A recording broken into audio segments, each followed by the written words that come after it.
SSC সাধারণ গণিত Rajshahi board 2019 part 2 নিয়ে আলোচনা করব, অর্থাৎ 11 থেকে 20 পর্যন্ত এমসিকিউ।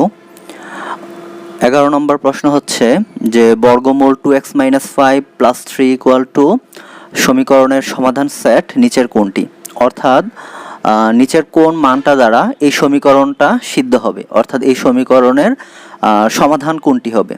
তো আমি যদি x এর মান -3 ধরে কাজ করি তাহলে বর্গমূলের ভিতরে পাওয়া যাবে, যদি x এর মান -3 ধরি তাহলে এটা হবে,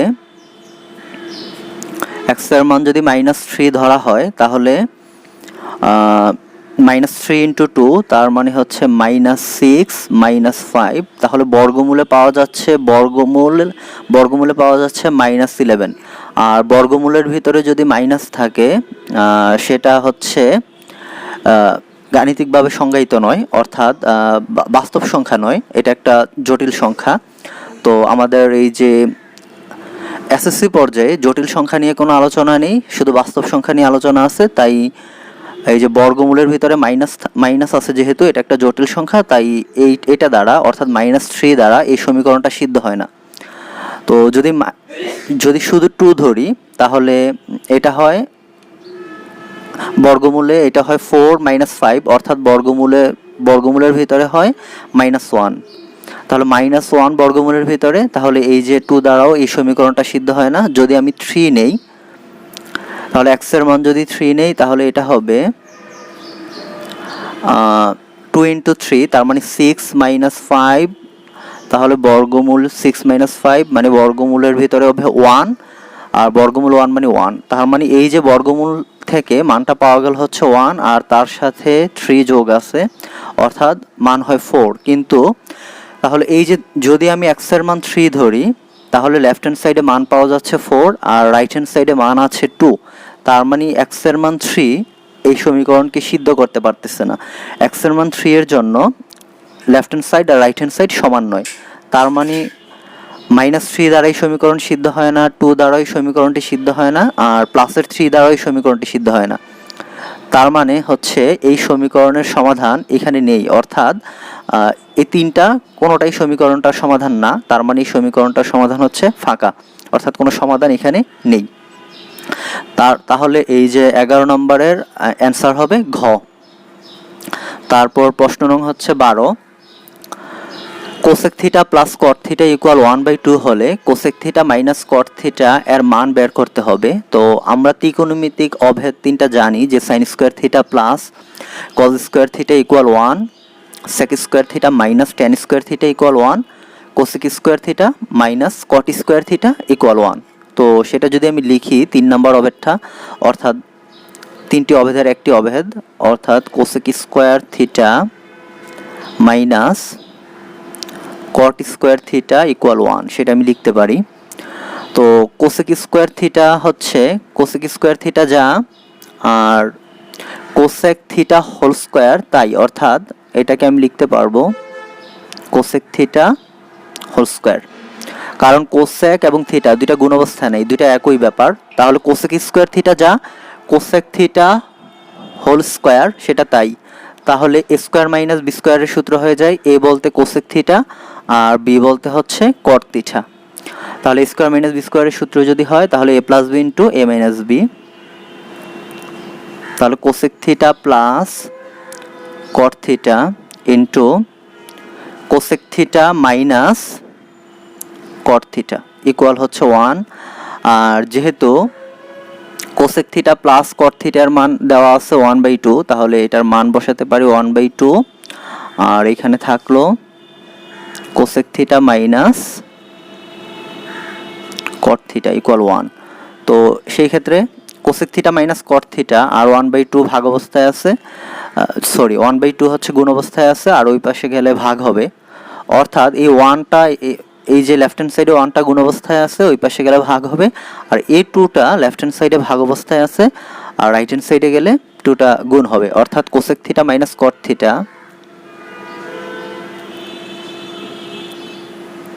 থিটা ইকুয়াল হবে এই যে 1 ইন্টু এই 2টা ভাগ অবস্থায় ছিল, এই পাশে হবে গুণ, আর এই 1টা উপরে ছিল, এই পাশে আসলে হবে নিচে। তার মানে রেজাল্ট এখানে উপরে 1 আর 2 গুণ করলে 2, আর নিচে 1 আর 1 গুণ করলে 1, তার মানে রেজাল্ট হয় 2। তাহলে cosec theta plus cot theta এর মান যদি হাফ হয়, cosec theta minus cot theta এর মান হচ্ছে 2, অর্থাৎ 12 এর রেজাল্ট হচ্ছে ক। তারপর 13 নম্বর প্রশ্ন। 13 নম্বর প্রশ্ন, tan থিটা ইকুয়াল 3/4 হলে sec স্কয়ার থিটা এর মান কত? তো আমরা জানি যে সাধারণ গণিতে অর্থাৎ জেনারেল ম্যাথে ত্রিকোণমিতিতে সমকোণী ত্রিভুজ নিয়ে আলোচনা করা হয়। তো সেই ক্ষেত্রে থিটা এর মান 0 ডিগ্রি থেকে 90 ডিগ্রির মধ্যে থাকে, সো প্রথম চতুর্ভাগ। তাই যেহেতু সাধারণ গণিতে সমকোণী ত্রিভুজ নিয়ে আলোচনা করা হয়, তাই আমি একটি সমকোণী ত্রিভুজ অঙ্কন করে নিচ্ছি। তো সেই ক্ষেত্রে আমি থিটা ধরে নিলাম এটা, তাহলে এখানে আমি এ বি সি নামকরণ করে দেই। তাহলে যেহেতু সি কোণটাকে থিটা ধরে নিলাম, তাহলে থিটা কোণের সাপেক্ষে এ বিটা হচ্ছে লম্ব বা বিপরীত বাহু, আর থিটা কোণের সাপেক্ষে বিসিটা হচ্ছে ভূমি বা সন্নিহিত বাহু। তো tan থিটা ইকুয়াল 3/4, আমরা জানি tan থিটাকে মনে রাখার উপায় হচ্ছে বলট, tan মানে হচ্ছে লম্ব বাই ভূমি, তাহলে tan থিটা মানে লম্ব বাই ভূমি। তাহলে থিটা কোণের সাপেক্ষে লম্ব হচ্ছে AB, তাহলে লম্ব হচ্ছে এখানে 3, আর থিটা কোণের সাপেক্ষে ভূমি BC, আর এখানে লম্ব বাই ভূমি, তাহলে এখানে ভূমি হচ্ছে 4, তার মানে এটা হচ্ছে 4। আর আমরা যদি পিথাগোরাসের সাহায্যে বের করি, তাহলে AC এর মান বের হয়ে যাবে 5। অতিভুজ স্কয়ার ইকুয়াল লম্ব স্কয়ার প্লাস ভূমি স্কয়ার, অর্থাৎ AC square equal AB square plus BC square. AB এর মান আর BC এর মান বসালে AC এর মান 5 পাওয়া যাবে, অর্থাৎ AC স্কয়ার পাওয়া যাবে 25, তাহলে AC এর মান হবে 5। এখন sec স্কয়ার থিটা যা sec থিটা হোল স্কয়ার, তাই এই যে 12 নম্বর কোশ্চেনে আমরা এটা বলেছিলাম। তো sec থিটা মানে হচ্ছে sec হচ্ছে cos এর বিপরীত, cos মনে রাখার উপায় হচ্ছে অভুক, অর্থাৎ cos মানে হচ্ছে ভূমি বাই অতিভুজ, তাহলে sec হবে অতিভুজ বাই ভূমি। তাহলে এই যে থিটা কোণের সাপেক্ষে অতিভুজ হচ্ছে 5, আর থিটা কোণের সাপেক্ষে ভূমি হচ্ছে 4, তার উপর স্কয়ার, তাহলে এটা হবে 25/16। কারণ এই যে 5 আর 4 ভাগ অবস্থায় আছে, যদি ভাগ অবস্থায় থাকে তাহলে পাওয়ারটা আলাদা করে দিয়ে দিতে পারবো। তাহলে 5 এর উপর স্কয়ার মানে 25, আর 4 এর উপর স্কয়ার মানে হচ্ছে 16, অর্থাৎ 25/16। এটা হচ্ছে 13 এর রেজাল্ট, অর্থাৎ 13 এর রেজাল্ট হচ্ছে গ, 3 নাম্বার। তারপর 14 নম্বর প্রশ্ন। 14 নম্বর প্রশ্ন হচ্ছে যে কিউ আর এস টি ক্রমিক সমানুপাতিক হলে নিচের কোণগুলো সত্য। আচ্ছা, ক্রমিক সমানুপাতিক যদি হয় তাহলে আমরা লিখতে পারবো যে কিউ অনুপাত আর ইকুয়াল আর অনুপাত এস ইকুয়াল এস অনুপাত টি। তো সেই ক্ষেত্রে নিচের কোণটি সঠিক আমরা দেখি, 1 নম্বরটা সঠিক কিনা দেখি। R by Q equal S by R, তো আর কিউ এস আর, তার মানে প্রথম দুইটা নিয়ে যদি কাজ করি তাহলে কি লেখা যাবে? এই প্রথম দুইটার জন্য আমি লিখতে পারবো যে কিউ অনুপাত আর ইকুয়াল আর অনুপাত এস। যেহেতু তিনটাই সমান তাহলে দুইটা নিয়ে আমরা কাজ করতে পারবো, আর দুইটা যদি নেই তাহলে কিউ অনুপাত আর ইকুয়াল আর অনুপাত এস, তাহলে সেই ক্ষেত্রে লিখতে পারবো Q by R equal R by S.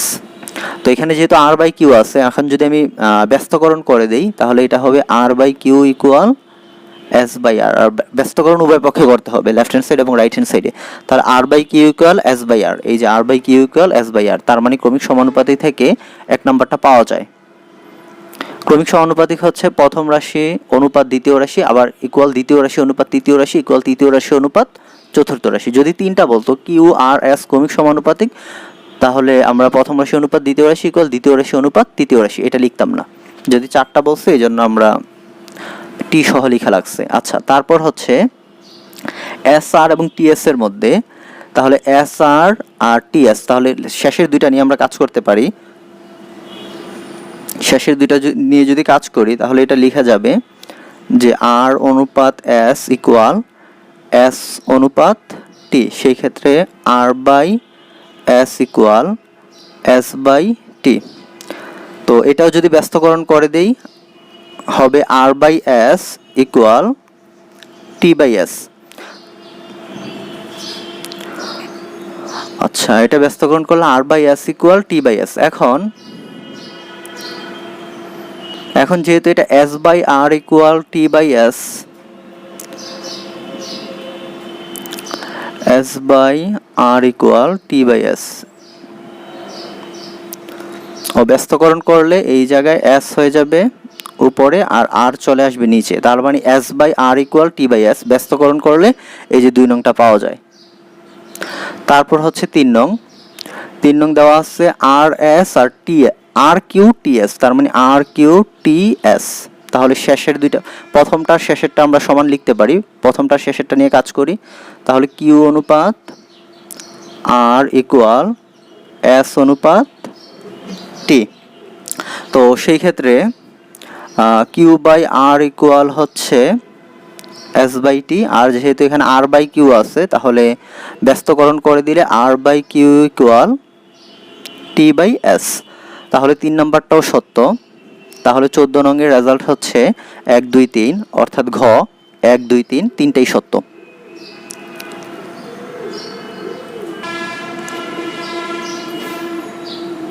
P Q R ত্রিভুজে কোণ কিউ ইকুয়াল হচ্ছে 1 সমকোণ O P R Q equal হচ্ছে 60 ডিগ্রি এবং পি আর ইকুয়াল 8 সেন্টিমিটার হলে কিউ আর এর মান কত?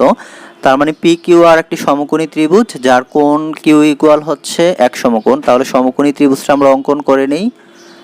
সমকোণী ত্রিভুজটা যদি অঙ্কন করি তাহলে এই জায়গায় এই যে কিউ আর এই যে পি আর আর, তাহলে এই যে পি কিউ আর একটি সমকোণী ত্রিভুজ যার কোণ কিউ ইকুয়াল হচ্ছে 1 সমকোণ আর কোণ পি আর কিউ 60 ডিগ্রি, অর্থাৎ পি আর কিউ অর্থাৎ আর কোণটা হচ্ছে 60 ডিগ্রি। তাহলে এই কোণটা হচ্ছে 60 ডিগ্রি এবং পি আর মানে হচ্ছে এই যে অতিভুজটা, পি আর হচ্ছে 8 সেন্টিমিটার হলে কিউ আর এর মান কত? আমাদের কিউ আর এর মান বের করতে হবে।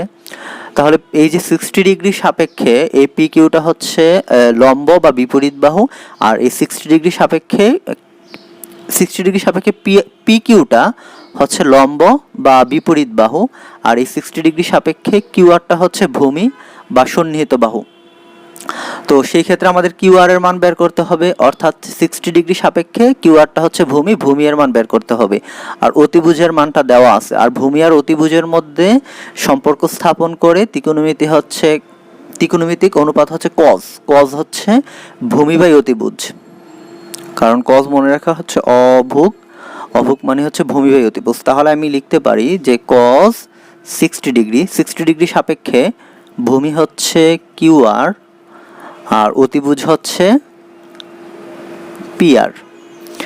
আর আমরা জানি cos 60 ডিগ্রির মান হচ্ছে cos 60 ডিগ্রির মান 0 1, cos 60 ডিগ্রির মান হচ্ছে 1/2। তো সেই ক্ষেত্রে কিউ আর এর মান বের করতে হবে, কিউ আর থাকুক, আর পি আর এর মান দেওয়া আছে পি আর এর মান দেওয়া আছে হচ্ছে 8। এখন আর গুণ করলে আমরা পাবো 2 কিউ আর ইকুয়াল হচ্ছে 8। সুতরাং কিউ আর ইকুয়াল হচ্ছে 8/2 মানে 4। তার মানে কিউ আর এর মান পাওয়া যাচ্ছে 4। তাহলে 15 এর রেজাল্ট হচ্ছে ক। তারপর 16 নম্বর প্রশ্ন হচ্ছে যে 6x - y = 5, 5x - 2y = 2 হলে x plus y এর মান কত? তাহলে এই যে 1 নং সমীকরণকে যদি 2 দ্বারা গুণ করে দেই তাহলে এটা হয়ে যাবে 12x আর এটা হয়ে যাবে 2y। তাহলে এটা 2y আর এটা 2y, তারপর মাইনাস করলে y চলে যাবে, তাহলে x এর মানটা আমরা পেয়ে যাব। তো 1 নংকে 2 দ্বারা গুণ করি আর 2 নংকে 1 দ্বারা গুণ করব, অর্থাৎ কিছু 1 দ্বারা গুণ করব, 1 নংকে 2 দ্বারা গুণ করব আর 2 নংকে 1 দ্বারা গুণ করে আমরা বিয়োগ করে দিব। আচ্ছা, 1 নংকে যদি 2 দ্বারা গুণ করি তাহলে এটা হয়ে যাবে 12x - 2y ইকুয়াল হচ্ছে 2 দ্বারা গুণ করলে 5 × 10, আর 1 নংকে আর 2 নংটা এভাবেই থাকবে, অর্থাৎ 5x - 2y ইকুয়াল হচ্ছে 2। তার কারণ হচ্ছে আমরা এই যে y এর সহগটা আর y এর সহগটা মিল করলাম, এখানে y এর সহগ 2 আছে আর 1 নংকে যদি 2 দ্বারা গুণ করি y এর সহগটা 2 আসবে। আর যেহেতু এটাও মাইনাস তাহলে মাইনাস করে দিই, নিজের চিহ্ন পরিবর্তন হবে, তাহলে y চলে যাবে। তাহলে এটা মাইনাস করে দিলাম, মাইনাস করলে চিহ্ন পরিবর্তন, প্লাস মাইনাস হয়ে যাবে, মাইনাসটা প্লাস হয়ে যাবে আর এই প্লাসটা মাইনাস হয়ে যাবে। তাহলে এখানে 2y মাইনাসের 2y প্লাসের 2y চলে যাবে। আর এটা 12x থেকে আর মাইনাসের যদি 5x চলে যায় তাহলে থাকবে 7x, আর এটা হবে 10 থেকে মাইনাসের 2 বিয়োগ করলে থাকবে 8। সুতরাং x ইকুয়াল পাওয়া যাচ্ছে 8/7। x এর মান হচ্ছে 8/7। তো যেহেতু x এর মান 8/7, x এর মান আমি এই যে 1 নং সমীকরণে বসিয়ে দিই। তাহলে 6 ইন্টু 8/7 মাইনাস y ইকুয়াল হচ্ছে 5। তাহলে এটা 6 আর 8 গুণ করলে হচ্ছে 48/7, আর মাইনাস প্লাসের 5 এই পাশে আসলে মাইনাসের 5, আর মাইনাসের y ওই পাশে গেলে প্লাসের y। তাহলে এখানে যদি লসাগু করি 7, এটা হচ্ছে 48 মাইনাস, আর এটা 5 7 35 y। তাহলে সুতরাং y ইকুয়াল পাওয়া যাবে নিচে 7 আছে, আর 48 থেকে যদি 35 আমরা বিয়োগ করি,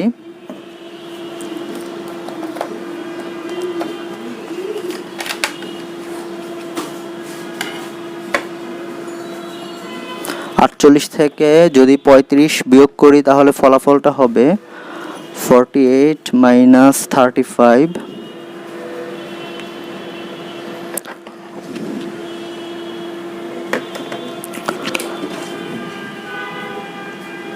13। তার মানে y হচ্ছে 13। সুতরাং x plus y equal x হচ্ছে 8/7 প্লাস y হচ্ছে 13/7। এখন লসাগু করলে 7 আর 8 প্লাস 13 হবে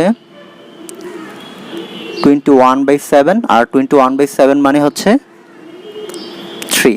তার মানে x প্লাস y এর মান হচ্ছে 3। তার মানে 16 এর রেজাল্ট হচ্ছে খ।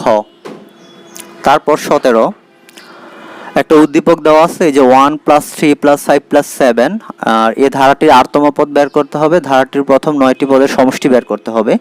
অর্থাৎ এই উদ্দীপক থেকে 17 এবং 18 নং প্রশ্নের উত্তর দিতে হবে। উদ্দীপকটা হচ্ছে 1 + 3 + 5 + 7। তাহলে এটা দেখেই আমরা বুঝতে পারছি যে এটা একটা সমান্তর ধারা, কারণ এই যে 3 থেকে 1 বিয়োগ করলে 2 পাওয়া যাবে, 5 থেকে 3 বিয়োগ করলে 2 পাওয়া যাবে, 7 থেকে 5 বিয়োগ করলে 2 পাওয়া যাবে। অর্থাৎ পরবর্তী পদ থেকে এর আগের পদটা বিয়োগ করলে রেজাল্ট 2। এই দুইটার মধ্যে এর পরের পদ থেকে আগের পদ বিয়োগ করলে রেজাল্ট 2, এই দুইটার মধ্যে পরের পদ থেকে আগের পদ বিয়োগ করলে রেজাল্ট 2। অর্থাৎ দুটি পদের পার্থক্য সমান, দুটি পদের অন্তর সমান, এজন্য এটি একটি সমান্তর ধারা। তো সমান্তর ধারার r-তম পদ বের করতে হবে। আমরা জানি যে সমান্তর ধারার n-তম পদের সূত্র a + n-1 * d। a বলতে এখানে প্রথম পদ, আর d হচ্ছে সাধারণ অন্তর। তাহলে প্রথম পদ এখানে a ইকুয়াল হচ্ছে 1, আর সাধারণ অন্তর মানে হচ্ছে পরবর্তী পদ থেকে পূর্ববর্তী পদের বিয়োগফল, অর্থাৎ দুইটা পদের পার্থক্য। তাহলে d ইকুয়াল হচ্ছে 3 - 1 ইকুয়াল হচ্ছে 2। অনুরূপভাবে 5 - 3 ইকুয়াল 2 করা যাবে। তাহলে এখানে n-তম পদ হচ্ছে a + n-1 * d, আর আমাদের কাছে যেহেতু r-তম পদ চেয়েছে তাহলে r-তম পদ হবে a + r-1 * d। n-তম পদ মানে হচ্ছে যে এই যে a + n-1 * d, এই সূত্রটা দ্বারা আসলে n-তম পদের সংখ্যাটা পাওয়া যাবে। আমাদের যদি বলতো যে 10তম পদ, তাহলে আমরা লিখতাম a + 10-1 * d, অর্থাৎ 10তম পদের সংখ্যাটা পাওয়া যেত।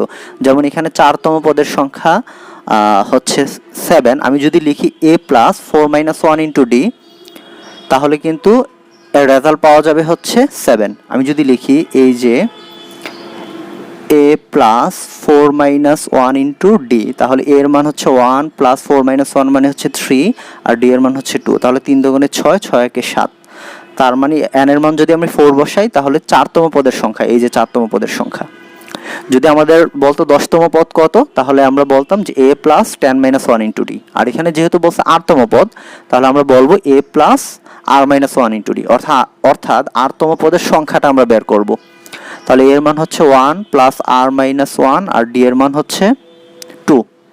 তাহলে এটা 1 আর এটা 2 দ্বারা গুণ করলে 2r মাইনাস 2, তাহলে এটা হবে 2r মাইনাসের 2 প্লাসের 1 মাইনাসের 1। তাহলে 17 নম্বর রেজাল্ট হচ্ছে খ। আর A plus N minus 1 into D, এই সূত্রটা দ্বারা আসলে যততম পদ বলবে তততম পদের সংখ্যাটা বের করার সূত্র এটা। তারপর 18 নম্বর প্রশ্ন, ধারাটির প্রথম 9টি পদের যোগফল। তো আমরা জানি যে ধারাটির প্রথম 9টা পদ যোগ করলে কত হবে সেটা বের করতে বলেছে। যেমন ধারাটির প্রথম 2টা পদ যোগ করলে 3 একে যোগ করলে 4, আর 3টা পদ যোগ করলে 4 আর 5 যোগ করলে 9। যদি বলতো ধারাটির প্রথম 3টি পদের যোগফল, তাহলে হতো 9, আর 9 আর 7 যোগ করলে হয় 16। যদি বলতো ধারাটির প্রথম 4টি পদের যোগফল, তাহলে হতো 16। তো এখানে আমাদের চেয়েছে ধারাটির প্রথম 9টি পদের যোগফল কত। তো সমান্তর ধারার যোগফল বের করার সূত্র হচ্ছে Sn equal n/2 into 2a plus n minus 1 into D.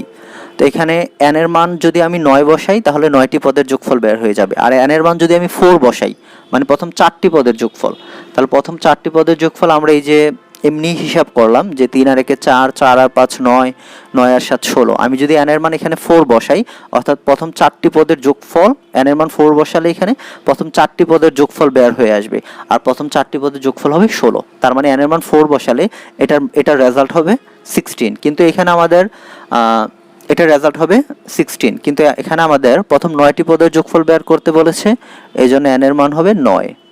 তাহলে এখানে 9/2 ইন্টু 2a, এ বলতে আমরা জানি যে ধারাটির প্রথম পদ হচ্ছে 1 প্লাস n মাইনাস 1, n মানে হচ্ছে 9, প্রথম 9টি পদের যোগফল, তাহলে 9 মাইনাস 1 ইন্টু ডি, ডি মানে হচ্ছে সাধারণ অন্তর, আর সাধারণ অন্তর হচ্ছে 2।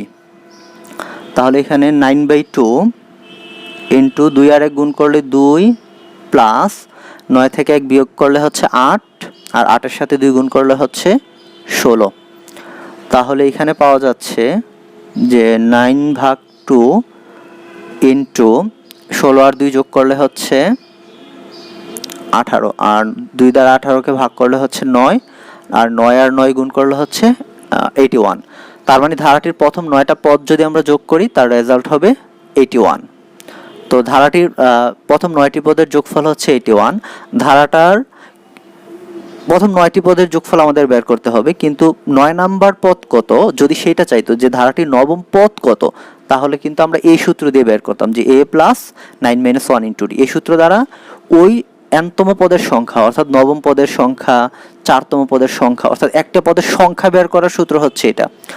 আর যোগ করার সূত্র অর্থাৎ প্রথম থেকে 10টা পদ যোগ করব বা 20টা পদ যোগ করব, যোগফল বের করার সূত্র হচ্ছে এটা n/2 into 2a plus n minus 1 into D. এটা দ্বারা প্রথম থেকে যতটা ইচ্ছা ততটা পদের যোগফল আমরা বের করতে পারবো। তো 19 নম্বর প্রশ্ন হচ্ছে যে একটা চিত্র দেওয়া আছে AB equal BC equal CA equal 4, অর্থাৎ AB BC CA তিনটা বাহুর দৈর্ঘ্যই সমান আর প্রত্যেকটা 4 করে, তার মানে বোঝাই যাচ্ছে যে এটা একটা সমবাহু ত্রিভুজ।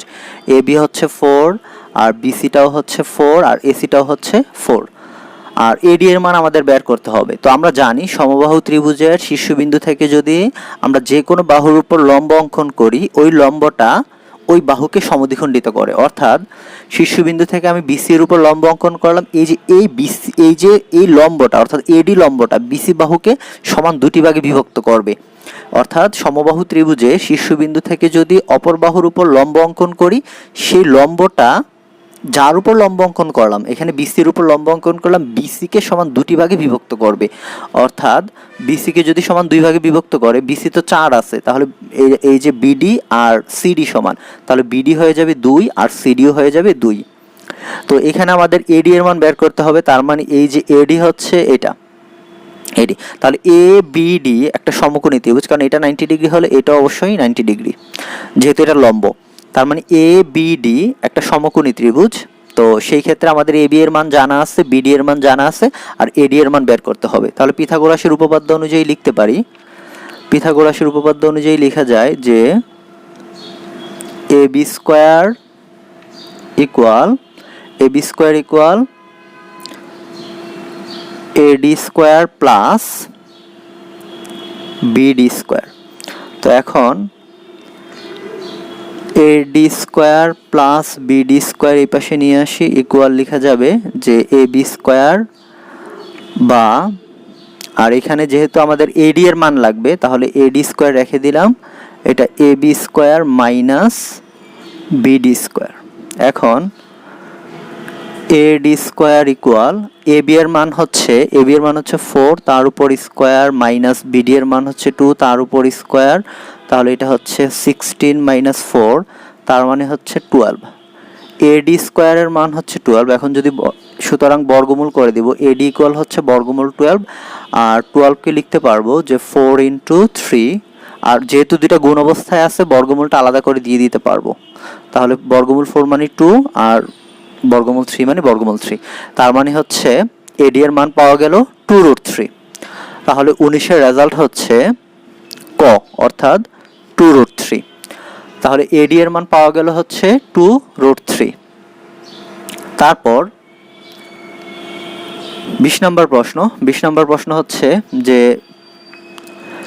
ত্রিভুজ পি কিউ আর এর কোণ কিউ এবং কোণ আর এর সমদ্বিখণ্ডক দ্বয় ও বিন্দুতে মিলিত হয়েছে, কোণ পি ইকুয়াল 50 ডিগ্রি হলে কিউ ও আর এর মান কত? আচ্ছা, এখন আমি একটা ত্রিভুজ অঙ্কন করি। ত্রিভুজটার নাম হচ্ছে পি কিউ আর ত্রিভুজ। পি কিউ আর ত্রিভুজে কোণ কিউ এবং কোণ আর এর সমদ্বিখণ্ডক দ্বয় ও বিন্দুতে ছেদ করে বা ও বিন্দুতে মিলিত হয়েছে। তাহলে কোণ কিউকে সমদ্বিখণ্ডিত করে দিলাম আর কোণ আর কেও সমদ্বিখণ্ডিত করে দিলাম। সমদ্বিখণ্ডিত করার ফলে দুটো সমদ্বিখণ্ডক দ্বয় ও বিন্দুতে মিলিত হয়েছে, আর কোণ পি এর মান দেওয়া আছে হচ্ছে 50 ডিগ্রি। তো এখন প্রশ্ন হচ্ছে কোণ কিউ ও আর কত, কোণ কিউ ও আর কত ডিগ্রি, সেটা হচ্ছে প্রশ্ন। তো আমরা এটা একটা ওই যে জেনারেল ম্যাথে 6ষ্ঠ অধ্যায় থেকে একটা উপপাদ্য জানি, যদি এমন থাকে যে পি কিউ আর ত্রিভুজ কোণ কিউ এবং কোণ আর কে সমদ্বিখণ্ডিত করে ও বিন্দুতে মিলিত হয়েছে, বা যে কোনো বিন্দুতে মিলিত হলো, ও বিন্দু বা এক্স বিন্দু বা ওয়াই বিন্দু, যাই হোক, কোণ কিউ আর কোণ আর এর সমদ্বিখণ্ডক একটা বিন্দুতে মিলিত হয়েছে, সেই ক্ষেত্রে সূত্রটা হচ্ছে 90 ডিগ্রি মাইনাস হাফ কোণ, এই যে উপরের যে শীর্ষ কোণটা, হাফ কোণ পি। এখানে যদি এবিসি ত্রিভুজ হতো তাহলে এটা হতো এ বি সি ত্রিভুজ হলে বিওসি, অর্থাৎ এই কোণটা BOC equal 90 degree minus half, এই যে উপরে যদি এ থাকতো হাফ এ কোণ। তো এখানে পি কিউ আর আছে, তাহলে কিউ ও আর এই যে এই কোণটা ইকুয়াল হবে 90 ডিগ্রি মাইনাস হাফ কোণ পি। তাহলে এটা 90 ডিগ্রি মাইনাস হাফ, তাহলে কোণ পি এর মান যেহেতু কত ডিগ্রি, 50 ডিগ্রি, তাহলে এটা 90 ডিগ্রি মাইনাস 25 ডিগ্রি। আর 90 ডিগ্রি থেকে যদি 25 ডিগ্রি বিয়োগ করি আমরা, তাহলে 90 থেকে 25 বিয়োগ করলে হবে 90 মাইনাস 25, অর্থাৎ 65 ডিগ্রি।